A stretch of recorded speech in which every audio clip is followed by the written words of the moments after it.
Warahmatullahi wabarakatuh. Perkenalkan, saya Apoteker Fitratul Wahyuni, M.Pharm. Saya merupakan dosen tetap Prodi Farmasi Fakultas FMIPA dan Kesehatan Universitas Muhammadiyah Riau.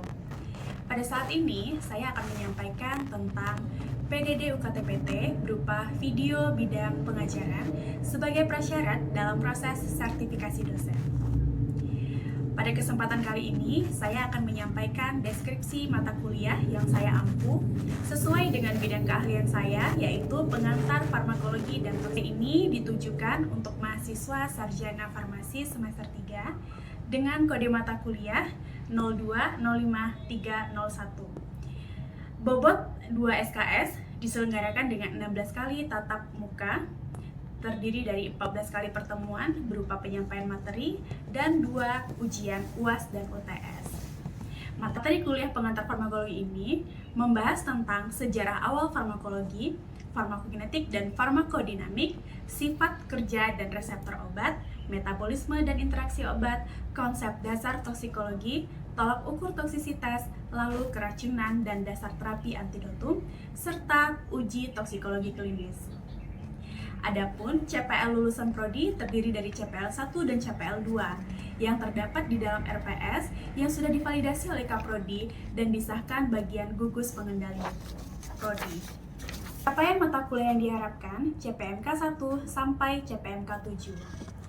3 komponen utama pada proses pembelajaran mata kuliah ini meliputi DIA, yaitu Delivery, Interaction, dan Assessment. Untuk bagian delivery berupa penyampaian RPS dan materi pembelajaran yang bisa diakses oleh mahasiswa melalui LMS Sikuli Umri.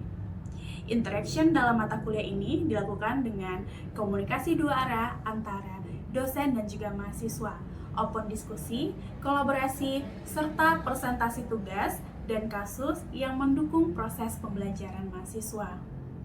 Jenis asesmen yang saya lakukan yaitu dengan secara formatif, dengan penilaian berupa kehadiran, mini kuis, tugas kelompok, dan juga asesmen sumatif di akhir proses pembelajaran dengan mengukur kemampuan melalui UTS dan UAS.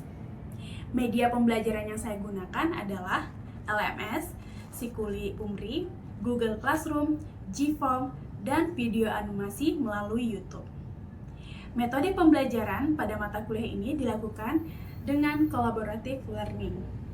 Referensi yang saya gunakan, buku referensi dari beberapa ahli, jurnal publikasi saya sendiri, dan beberapa artikel bereputasi yang up to date agar mahasiswa mampu mengikuti perkembangan ilmu pengetahuan dan teknologi saat ini. Berikut video pembelajaran pada mata kuliah pengantar farmakologi pertemuan 2 dengan judul materi farmakokinetik. Mari kita simak bersama. Bismillahirrahmanirrahim. Assalamualaikum warahmatullahi wabarakatuh. Waalaikumsalam warahmatullahi wabarakatuh. Selamat siang semuanya. Siang, Ibu. Ya, alhamdulillah hari ini kita bisa bertemu kembali di mata kuliah Ibu yaitu pengantar farmakologi. Hari ini kita pertemuan yang kedua ya, materi yang akan kita bahas pada siang hari ini yaitu farmakokinetik. Sebelumnya udah pada makan siang? Sudah. Oke ya. Di minggu lalu kita udah belajar tentang sejarah awal dari perkembangan farmakologi. Pertemuan kali ini kita akan membahas tentang farmakokinetik. Namun sebelumnya kita review dulu ya. Udah pernah minum obat? Sudah. Bentuk-bentuk obat ada yang tahu? Tahu. Boleh tunjuk tangan siapa yang tahu bentuk obat? Silakan. Ya, silakan. Sebutkan namanya. Perkenalkan, nama saya Suciantika Zara, NIM 23020595. Oke, Suci sebelumnya udah pernah minum obat? Pernah, Ibu? Ya. Yang minum obat itu Suci dalam bentuk obat apa? Obat tablet, kapsul, suspensi, emulsi, sirup, Lalu apa lagi? Puyer ya.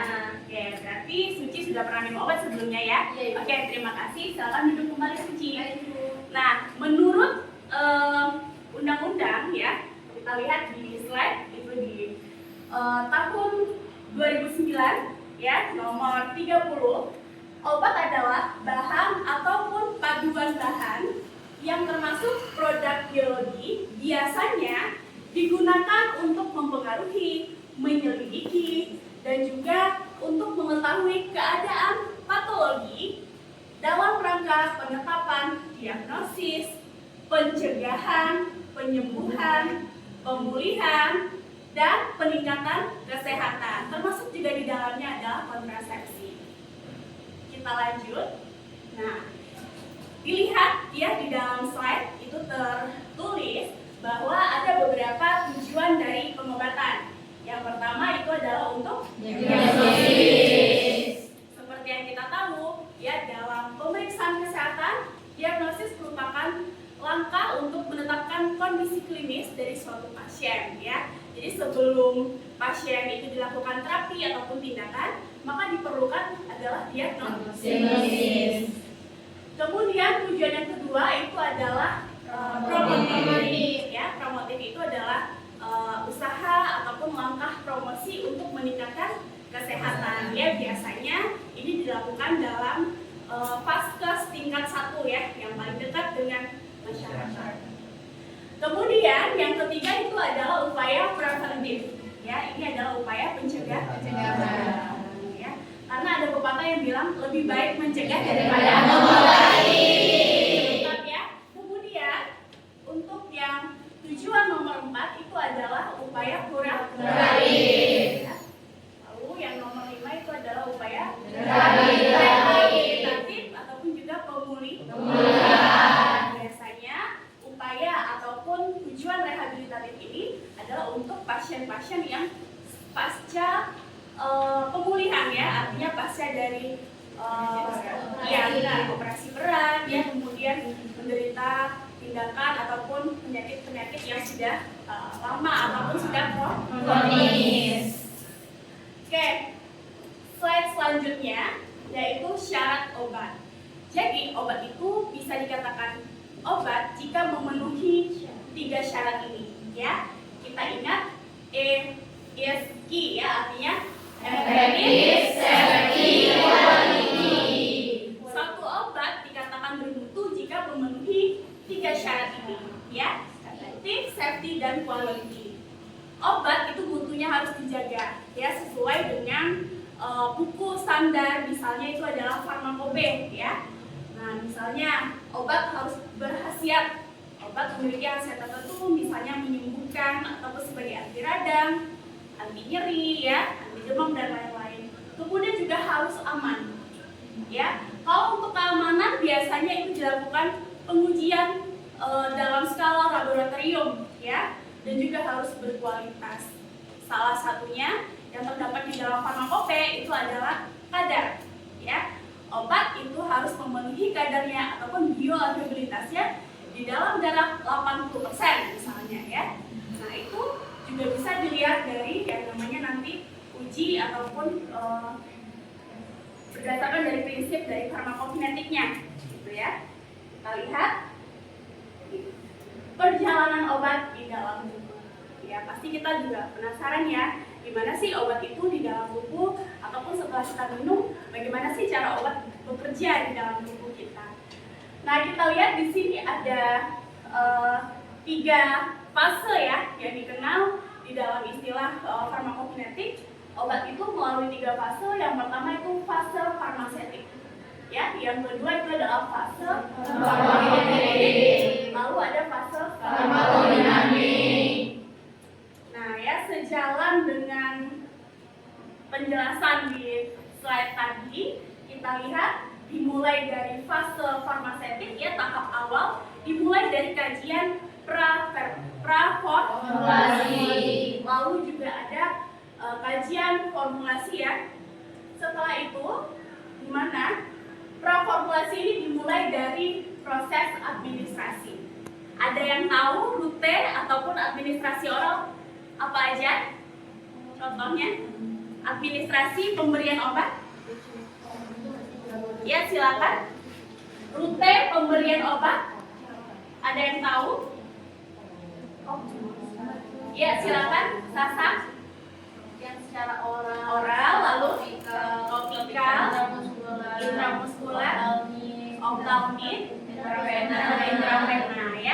Jadi ada beberapa rute pemberian obat yang kita kenal ya, itu berdasarkan melalui topikal, kemudian oral, lalu ada intravena, intramuskular. Nah, jadi pada fase farmaseutik ini dimulai dari administrasi, kemudian pelepasan zat aktif. Obat yang biasa paling besar itu kan 80% obat itu dalam bentuk per oral ya. Nah, biasanya per oral itu dia dalam bentuk tablet. Tablet itu ada yang kapsul ya, ada tablet macam-macam lagi bentuk tablet ya. Nah, dimulai dari pelepasan zat aktif, di mana zat aktif itu akan terlarut, lalu nanti akan melalui fase yang namanya liberasi dan disolusi, sehingga sampai pada tahap akhir yaitu penggunaan ya. Nah, setelah fase farmaseutik lanjut di tahap selanjutnya yaitu fase farmakokinetik. Untuk fase farmakokinetik itu dimulai dari absorpsi, distribusi, metabolisme, dan reaksi. Nah, hari ini kita akan membahas 4 poin ini ya, prinsip dasar dari farmakodinamik. Untuk farmakodinamik nanti akan kita bahas di pertemuan selanjutnya. Oke ya, kita lanjut penjelasan selanjutnya. Ini terkait dengan slide sebelumnya juga ya. Kita lihat ada absorpsi, kemudian nanti dia akan bersirkulasi di sistemik ya. Kemudian nanti akan ditransformasi atau akan dimetabolisme dan juga akan dikeluarkan ya, diekskresikan. Nah, obat di dalam sirkulasi darah itu nanti akan ada 2 bentuk, ada yang bebas dan juga ada yang terikat. Pertanyaannya ya, obat manakah yang berefek? Obat ya? Terikat. Yang jawabannya obat bebas siapa? Ada yang menjawab obat bebas? Yang jawab obat terikat yang mana? Silakan tunjuk tangan. Oke, yang sebelah sini berarti jawabnya obat terikat. Yang sebelah sini berarti jawabannya obat bebas ya. Oke, yang benar itu adalah jawabannya obat yang bebas.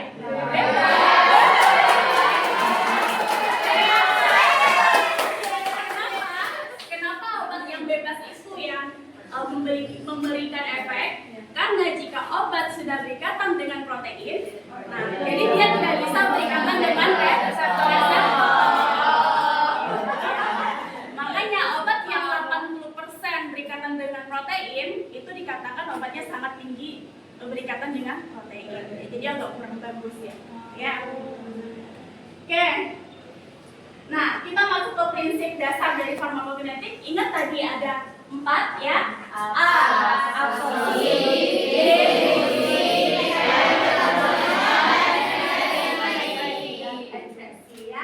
prinsip dasar dari farmakokinetik yaitu yang pertama adalah absorpsi. Nah, absorpsi obat itu adalah proses di mana penyerapan suatu obat di tempat absorpsinya ya, sehingga saat nanti akan sampai ke pembuluh darah. Ada yang tahu di mana proses absorpsi itu terjadi? Usus halus. Di usus halus. Oke, di mana lagi? Di lambung. Di lambung bisa ya. Jadi ada beberapa tempat tergantung dari pH ya, pH dari ya. Biasanya di tempat absorpsi itu terjadi yang namanya ataupun ada yang disebut dengan barier absorpsi, di mana barier itu ya terdiri dari membran fosfolipid. Artinya adanya pembuluh, adanya namanya dinding dari usus ataupun dinding dari lambung yang terdiri dari membran fosfolipid. Artinya ada beberapa lapisan lipid ya, yaitu lemak. Makanya obat yang larut lemak itu akan lebih cepat terserap dibandingkan dari obat yang larut air. Nah, kita lihat ini ya. Jadi ada beberapa usaha untuk menembus membran lipid tadi membutuhkan yang namanya transport membran ya. Nah, mekanisme absorpsi ada 4 metode di sini ya. Yang pertama itu transfer aktif, difusi aktif, Ya, itu dia ada farmakokinetik setelah proses absorpsi. Ya, di mana setelah obat mencapai di sirkulasi sistemik, maka obat harus diedar. Siapakah yang mengedarkan obat tersebut? Nah, faktor yang mempengaruhi distribusi yang pertama tuh tentu adalah aliran. Ya. Yang kedua adalah permeabilitas kapsuler dan juga adanya ikatan protein. Darah ini adalah bagian ataupun komponen yang memiliki peran penting ya dalam proses distribusi. Lalu ya, kemudian juga ada ikatan protein, di mana ikatan protein ini juga memiliki peran penting ya dalam proses distribusi. Contoh proteinnya, ada yang tahu protein yang di dalam darah? Albumin, ya benar. Contohnya itu adalah albumin, globulin, kemudian juga ada hemoglobin, ya. Jadi itu ada protein-protein yang berikatan dengan obat nantinya, ya. Lanjut, hanya obat bebas yang dapat memberikan efek. Obat bebas, obat yang tidak terikat artinya ya. Kemudian juga obat dikatakan berikatan protein bila 80% ataupun besar dari 80% obat terikat dengan protein. Seperti yang gambar di depan, ya bisa diperhatikan. Proteinnya yang warna kuning ini adalah protein ya, dianalogikan sebagai gambar protein. Kemudian yang pink-pink ini adalah senyawa ataupun molekul obat. Nah, yang mana yang paling banyak ataupun yang mana yang paling berefek obatnya? Obat A atau obat B? B. Ya. Nah, jadi yang paling berefek ataupun efektivitasnya tinggi itu adalah obat ya. B. Kita lanjut fase yang ketiga yaitu metabolisme atau biasanya juga dikenal dengan biotransformasi ya. Ataupun biotransformasi itu adalah upaya tubuh ya. Jadi tubuh berupaya untuk mengubah bentuk dari senyawa obat ke dalam bentuk lain secara kimia, di mana tujuan tertentunya itu adalah untuk diekspresikan melalui urin. Ya. Jadi sebagian besar obat itu bersifat lipofil. Ya, apa itu lipofil? Lebih suka lemak. Obat yang bersifat lipofil tadi itu agak sulit dieliminasi ya, karena eliminasinya kan nanti akan melalui ginjal. Ginjal itu kan akan menghasilkan produk yang namanya urin. Makanya obat yang lemak sulit dikeluarkan melalui urin. Untuk itu obat yang bersifat lipofil tadi ya harus ditransformasi dulu ataupun harus dimetabolisme dulu menjadi metabolit yang lebih hidrofil ya, artinya lebih polar ya. Sehingga dia larut air, kemudian dia bisa diekspresikan melalui ginjal ataupun juga melalui urin ya. Nah, apa aja faktor yang mempengaruhi? Yang pertama tentu genetik ya. Lalu yang kedua fisiologis, karakteristik obat, interaksi obat, status penyakit juga ternyata ya di sini mempengaruhi apakah ada permasalahan terhadap hatinya ataupun juga ginjalnya ya.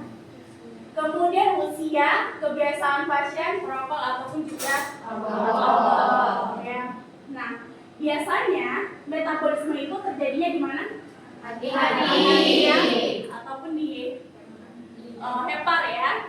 Nah, tapi tidak menutup kemungkinan ya ada beberapa di organ lain. Contohnya ya, usus, ginjal, paru-paru, ataupun juga di dalam darah. Nah, biotransformasi atau metabolisme ini tentu ya dibantu dengan bantuan enzim. Enzim ini bersifat apa? Katalisator, mempercepat reaksi. Lalu ada kulit, air mata, dan juga ASI. Oke. Selanjutnya, ya masih dalam tahap ataupun proses ekskresi, ya. Sebagian besar obat dibuang dari tubuh oleh ginjal dan melalui urin, ya. Obat juga dapat dibuang melalui paru-paru, eksokrin bisa berupa dari kelenjar keringat, ludah, dan juga payudara. Lalu kulit dan juga traktus intestinal ya. Nah, di dalam proses ataupun tahap ekskresi biasanya kita juga mengenal dengan waktu paru. Sebelumnya udah pernah dengar waktu paru ini? Belum ya? Nah, di farmakokinetik kita juga mengenal yang namanya waktu paru. Paru itu artinya apa? Separuh ya, ataupun setengah ya. Nah, ya benar ya. Waktu paru adalah waktu yang dibutuhkan sehingga setengah dari obat dihilangkan dari tubuh. Kalau misalnya waktu parunya 4 jam, berarti secara keseluruhan obat tersebut berapa lama waktu yang dibutuhkan untuk dia keluar? 8 jam. Nah, waktu paru ini biasanya digunakan untuk menentukan berapa kali kita minum obat. Dalam satu hari itu kan ada 24 jam. Waktu parunya kan 4. Berarti secara fullnya obat akan habis di dalam tubuh jika dalam durasi waktu 8 jam. Makanya ada yang minum obat itu 3 kali sehari, 2 kali sehari, 3 kali sehari. Lalu ya, istilah selanjutnya itu adalah onset, puncak, dan juga durasi. Kalau untuk onset itu adalah waktu dari saat obat diberikan sehingga obat terasa kerjanya ya, artinya mulai dari 0 jam kemudian dia sampai berefek. Misalnya kita sakit gigi ya, mulai kapan kita minum kemudian sampai obat tadi bekerja, nyerinya hilang ataupun sakitnya hilang, itu disebut dengan onset ya, artinya setelah 2 jam baru hilang sakitnya, berarti kerjanya adalah 2 jam ya. Lalu ada juga dengan yang dikenal dengan istilah puncak ya. Setelah tubuh menyerap semakin banyak obat, maka konsentrasi di dalam tubuh semakin meningkat ya. Lalu ada durasi juga, istilah durasi. Durasi adalah lama obat menghasilkan suatu efek. Ya, bisa durasi kerjanya sehari, 2 hari ya, sampai sakitnya sembuh. Ya. Nah, kita lihat gambar yang di samping ini. Ini adalah gambaran ya, di mana pemberian obat itu ada yang single fixed dose, ada juga yang repeated fixed dose. Single dose itu artinya diberikan 1 kali, sedangkan kalau yang untuk repeated dose itu diberikan 2 kali. Kita lihat kalau untuk yang single dose itu hanya 1 kali puncak, kemudian lama-lama menurun ya. Sementara kalau untuk yang repeated fixed dose terus meningkat, kadarnya stabil di dalam darah. Ya. Jadi ada yang single dan juga ada yang repeated fixed dose. Nah, kita lihat di sini ya beberapa perbedaan kadar obat di dalam darah berdasarkan dari berbagai rute. Oke, kalau dari gambar di sini ya.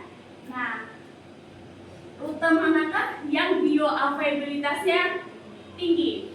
Berapa ya? Kita lihat yang paling pertama, konsentrasi obat yang paling tinggi itu adalah dalam waktu 0 jam rute intravenosa. Yang garis pink ini ya, dalam waktu 0 jam dia sudah meningkat di dalam darah ya. Kemudian rute yang kedua yaitu adalah intravenosa. Rute yang ketiga adalah subkutan. Dan yang paling lama itu adalah yang meningkat di dalam tubuh ya, karena dia melalui fase yang namanya absorpsi tadi ya.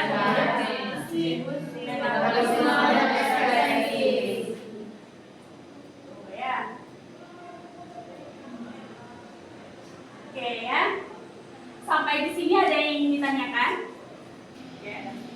Oke, sekian materi prinsip dasar farmakokinetik pada hari ini. Bagi teman-teman mahasiswa yang ingin bertanya, silakan ajukan tangannya, kemudian berikan pertanyaan. Ibu ingin bertanya? Iya, silakan Bella. Apakah pemberian obat dengan rute intravena melalui proses absorpsi? Oke, pertanyaannya adalah apakah pemberian obat dengan rute intravena itu melalui proses absorpsi, begitu ya? Oke, seperti yang sudah kita bahas tadi ya, untuk beberapa jenis obat itu juga mempengaruhi proses farmakokinetiknya. Nah, untuk pertanyaan Bella ya, apakah rute intravena itu melalui proses absorpsi? Jawabnya adalah tidak. Kenapa? Karena intravena itu kan rutenya ke pembuluh darah. Otomatis obatnya langsung masuk ke fase apa namanya? Distribusi. Jadi terskip di absorpsi, langsung masuk di fase distribusi. Tidak ada di dalam darah. Itu perbedaan antara obat oral dengan yang intravena. Kalau fase oral itu harus melalui fase yang namanya absorpsi. Ya, jadi obatnya harus dikembangkan dulu, lalu nanti dilarutkan. Setelah terlarut nanti baru dia dilepaskan zat aktifnya ya, lalu baru bisa melalui tempat absorpsinya. Begitu Bella. Gimana Bella, paham kira-kira? Terima kasih, Bu. Semoga ini ya jawabannya memuaskan ya. Menjawab pertanyaan dari Bella. Oke. Sekian pertanyaan sekian materi untuk hari ini. Jika tidak ada pertanyaan lagi, mari kita tutup pertemuan ini dengan mengucapkan alhamdulillah. Oke. Untuk mahasiswa, nanti jangan lupa ambil absennya di LMS Sikuli Umri ya.